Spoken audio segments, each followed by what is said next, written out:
నేరుగా మనిషి మెదడు, కంప్యూటర్ల మధ్య కమ్యూనికేషన్ వ్యవస్థను ఏర్పరచడం లక్ష్యంగా టెస్లా దిగ్గజం న్యూరో టెక్నాలజీ కంపెనీ సహ వ్యవస్థాపకుడిగా ఉన్న ఎలన్ మస్క్ చేసిన ప్రయోగం న్యూరాలింక్ ఆశాజనకమైన ఫలితాలను ఇస్తుందని తెలుస్తుంది. ఎలన్ మస్క్ నేతృత్వంలోని న్యూరాలింక్ తన మొదటి చిప్ను మానవ మెదడులో అమర్చినట్లు, అది బాగా పనిచేస్తున్నట్లు, ప్రారంభ ఫలితాలు ఆశాజనకంగా చూపిస్తున్నట్లు వెల్లడించింది. ఇక ఈ విషయాన్ని ఎలన్ మస్క్ కూడా ఎక్స్ వేదికగా పేర్కొన్నారు.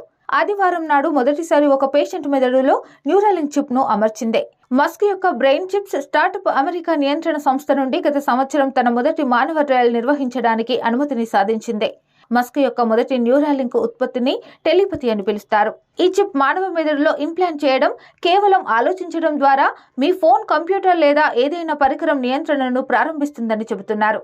మనిషి సామర్థ్యాలను ఉత్తేజం చేయడం, పార్కిన్సన్స్ వంటి నాడీ సంబంధిత వ్యాధులకు చికిత్స ప్రధాన లక్ష్యాలుగా ఈ ప్రయోగం ప్రస్తుతం కొనసాగుతుంది.